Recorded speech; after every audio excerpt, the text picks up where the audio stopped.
Melissa was an amazing daughter, amazing family member, amazing in every way. She was 100% in everything she did.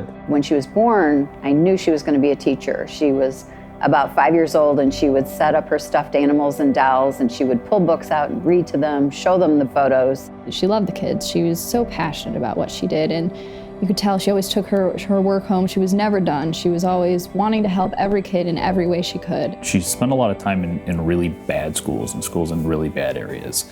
And she worked in those schools because she wanted to make a difference in the kids' lives. She would have exact symptoms of migraines with the aura and the head hurting, and she just discounted it and would drink more coffee and let it go. And till December, it got so bad that she couldn't get out of bed. Her head hurt so much. We had to spend Christmas with all of the blinds closed because she just couldn't be in the light. So the next day, my mom wanted to take her to the doctor and just get it checked out. And they sent us over to a hospital, and she had a CAT scan, and they had us wait in the waiting room until they looked at the films. The results of the CT came back, and obviously kind of everything got set in motion that led to her diagnosis. When we were taken into a small room after the biopsy, and the doctor was explaining that she has glioblastoma multiforme, and it's the most common kind of brain cancer. In my head, I'm thinking, oh my gosh, it's the most common. They know the most about it. This is good, right, going forward? And then he said the words that there's no cure.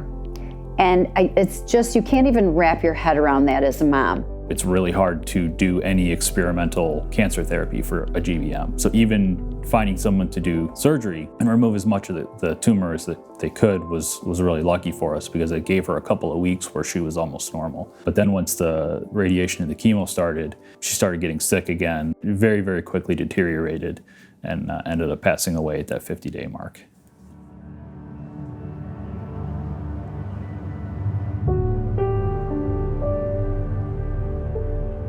On one of her many doctor's appointments, and I can't remember whose office, there was a thing up there, a little brochure for Miles for Hope, a 5K, a walk run to help fund brain cancer research.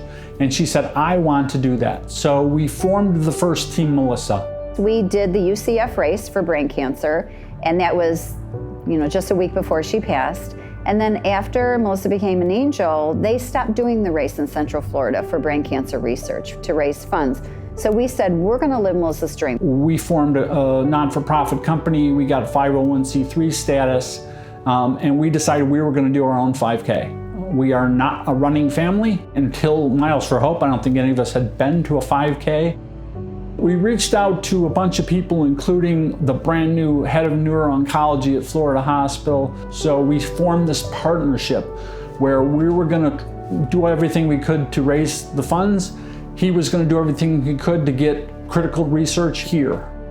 The funds we've raised have gone toward a clinical trial for newly diagnosed GBM patients. And our goal, honestly, is to extend life expectancy and hopefully one day be able to treat and cure this.